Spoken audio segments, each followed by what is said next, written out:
प्रथम पूज्य विघ्नहर्ता श्री गणेश जी की परम अनुकंपा से है। श्री बालाजी महाराज जी सदा सहायक श्री गिरिराज धरन के ध्यानार्थ करते हुए श्री हरि नारायण के चरणागत होते हुए श्रीमद्भागवत कथा का यह आरंभ हो रहा है।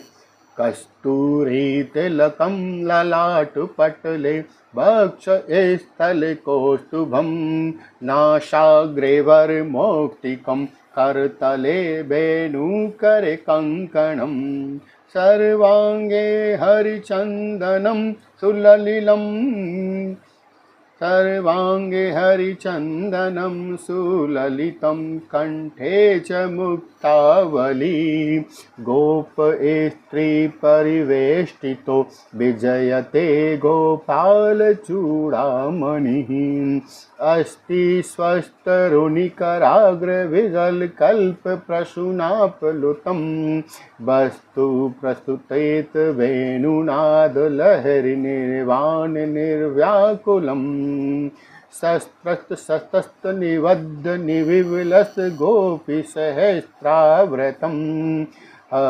स्तनय ताप वर्ग मखिलोदारम किशोराकृति। इस प्रकार ध्यान के पश्चात कथा प्रारंभ करनी चाहिए। सूर्योदय से पर आरंभ करके प्रतिदिन 3:30 प्रहर तक कथा बाँचनी चाहिए। मध्याह्न में 2 घड़ी कथा बंद रखनी चाहिए। प्रातःकाल से मध्याह्न तक मूल का पाठ होना चाहिए और मध्याह्न से संध्या तक उसका संक्षिप्त भावार्थ अपनी भाषा में कहना चाहिए। मध्याह्न में विश्राम के समय तथा रात्रि के समय भगवान नाम कीर्तन की व्यवस्था होनी चाहिए। इसमें श्रोताओं के लिए भी नियम है। श्रोता को प्रतिदिन 1 बार हविष्यान्न भोजन करना चाहिए। इसी के साथ दुर्जन आदि का संग हो तो उसे दूर रख और उनसे वार्तालाप भी न करें। ब्रह्मचार्य का पालन, भूमि पर शयन, नीचे आसन बिछाकर या तख्त पर सोना सबके लिए अनिवार्य है। एकाग्रचित्त होकर कथा सुननी चाहिए और जितने दिन कथा सुने धन, स्त्री, पुत्र, घर एवं लौकिक लाभ की समस्त चिंताओं को त्याग दें। इसी के साथ प्रत्येक स्कंद की समाप्ति होने पर चंदन, पुष्प, नैवेद्य आदि से पुस्तक की पूजा करके आरती उतारनी चाहिए। सुखदेव जी के आगमन तथा श्री कृष्ण के प्राकट्य का प्रसंग आने पर भी आरती करनी चाहिए।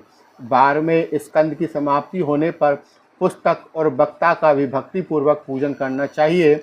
वक्ता गृहस्थ हो तो उन्हें अपनी शक्ति के अनुसार उदारतापूर्वक वस्त्र, आभूषण तथा नगद रुपये भेंट तो देने चाहिए या अपनी शक्ति के अनुसार उन्हें जो भी यथासंभव आप दे सकते हैं दक्षिणा प्रदान करें। मृदंग आदि बजाकर जोर जोर से कीर्तन करना चाहिए।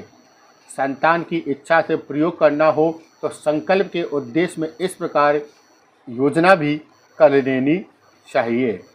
ओम नमो भगवते वासुदेवाय नमः। कलश स्थापना, कथा मंडप, वरण की सामग्री, पाठ के लिए पुस्तक, हवन के लिए सामग्री आदि व्यवस्थाएं रखनी चाहिए। सर्ग स्थिति निरोधार्थ काम काममयो हिया तम कामं काम काम घग्नं कामा भावाय कामये यत कामनी केली कलाप कुंठितः कामो कामा विमदो बबुबह तम मानिनी मादन मानदम सदा श्री मोहनम मोहन मानतो अस्मयम यशांग्र पंकज पराग पर प्रभावाद भूतवा कृति कृति मतां श्रुतिमाचरीमि तम सद्गुरुं सतत सर्वसुखं सदाग्रं वन्दे सन्ता विमल बोधधनं विचित्रं व्यासं व्यासकरं वन्दे मुनिं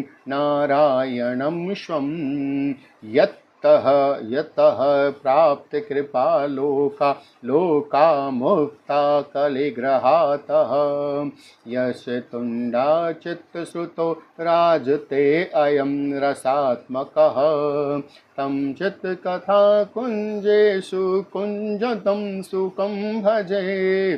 श्रीधरं वन्दे श्रीधरेकपरायणं यस्यैव श्रीप्रसादेन श्रीधरयं कृतीकृता राधा भक्तिहरिज्ञानं ताभ्यां य च समन्विता तां श्रीभागवतीं गाथां वन्दे युगलरूपिणम्। इस प्रकार इसके उपरांत आरती करते हुए अब हमें श्रीमद् भागवत कथा का वाचन करना चाहिए। ओम नमो भगवते वासुदेवाय नमः। श्री हरि नारायण भगवान की जय हो।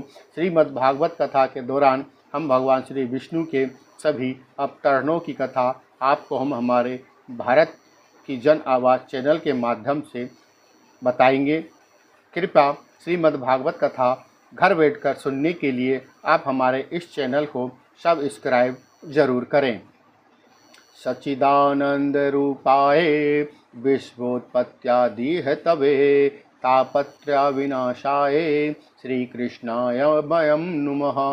य प्रव्रजन्तनुपतमेपैतकृत्यं देव्यायनो बिरहत कातर आजुहावः पुत्रेति तन्मयतया तरवो अभिनेदुः स्त्वं सर्वभूतहृदयं मुनिमानतो अस्मि नेमिषे सुतमाशीनं विवादमहमतिं कथामृतसारस्वाद कुशल शौनको अब्रभृतः। शौनक उवाच अज्ञानध्वान्त विध्वंस कोटिशूरसम्प्रभः श्रुताख्या हि कथासारं मम करणरसायनं भक्तिज्ञानविरागोप्तो विवेको वर्धते महान् मायामोहनिराशस्य वैष्णवे क्रियते कथम् इह घोरे कलो प्रायो जीवांश सुरतां गतः क्लेशाक्रान्तस्य तस्यैव शोधने किं परायणम्। स्थिति और विनाश के हेतु तथा आध्यात्मिक, आधिदैविक और आधिभौतिक तीनों प्रकार के तापों का नाश करने वाले हैं। जिस समय श्री सुखदेव जी का यज्ञोपवीत संस्कार भी नहीं हुआ था तथा लौकिक वैदिक कर्मों के अनुष्ठान का अवसर भी नहीं आया था, तभी उन्हें अकेले ही संन्यास के लिए घर से जाते देखकर उनके पिता व्यास जी विरह से कातर होकर पुकारने लगे, बेटा बेटा तुम यहाँ कहाँ जा रहे हो।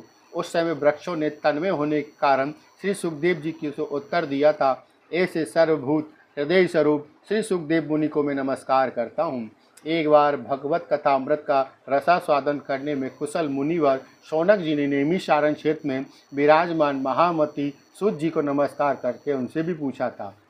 शौनक जी बोले, सूत जी आपका अज्ञान अंधकार को नष्ट करने के लिए करोड़ों सूर्यों के समान हैं। आप हमारे कानों के लिए रसायन अमृत स्वरूप सार गर्भित कथा कहिए। भक्ति ज्ञान और वैराग से प्राप्त होने वाले महान विवेक की बुद्धि वृद्धि किस प्रकार होती है तथा वैष्णव लोग किस तरह से माया मोह से अपना पीछा छुड़ाते हैं।